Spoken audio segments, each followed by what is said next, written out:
Today we will learn how to balance chemical equations. In a reaction, atoms are neither created or destroyed. This means that a chemical equation must have an equal number of type of atom on both sides of the reaction arrow. How to start? Start by balancing those elements that occur in only one compound on each side of the equation. Remember, you can only change the coefficient, never the subscripts. If you do change the subscripts, you are actually changing the identity of the compound. Okay, let's start with this example. First, we must split the reactant and product side in half. So we will write a line. Then, we will count how many types of atoms we have on each side of the equation. On the reactant side, we have 1 carbon, 4 hydrogens, and 2 chlorines.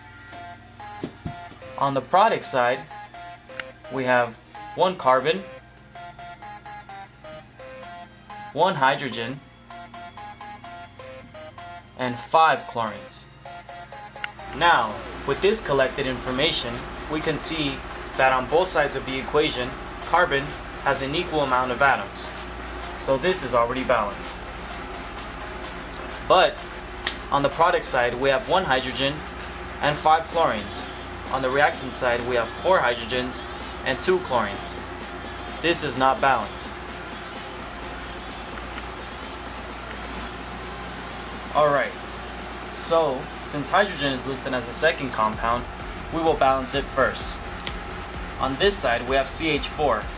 There's 4 hydrogens on the reactant side of the equation. On the product side, we only have 1. So to get to 4, we must add a 4 here. Notice, this also affects chlorine, which now turns in to 8, because we added 4 to this side, and we have 4 chlorines on this side. And now, hydrogen is 4. Notice, we now have 8 chlorines on the product side, and we only have 2 on the reactant side. So we must now balance this. We have 2 chlorines on the side of the reactant. When we add a 4, it now turns into the 8. Now we have all compounds balanced. Let's try another example. We've already split the chemical equation in half. On the reactant side, we have 4 phosphorus, 11 oxygen, and 2 hydrogen. On the product side, we have 1 phosphorus, 4 oxygen, and 3 hydrogen. As you can see, in this chemical equation, none of the compounds are yet balanced. We will start with phosphorus. Since phosphorus on the product side has less amount of atoms, we will balance here.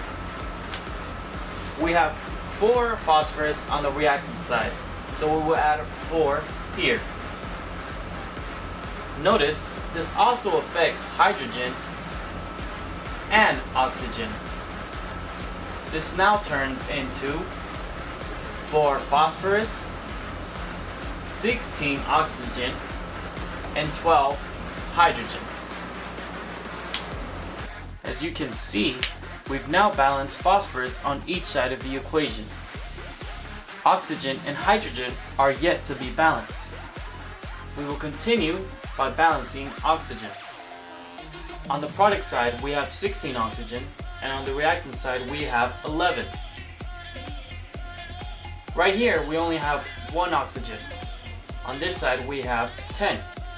If we add a 6 to this side, we will have 6 oxygen on this side. Add that up, and that gives us 16. By adding 6 here, it also affects hydrogen, which will now turn into 12. As a result, all compounds are now balanced.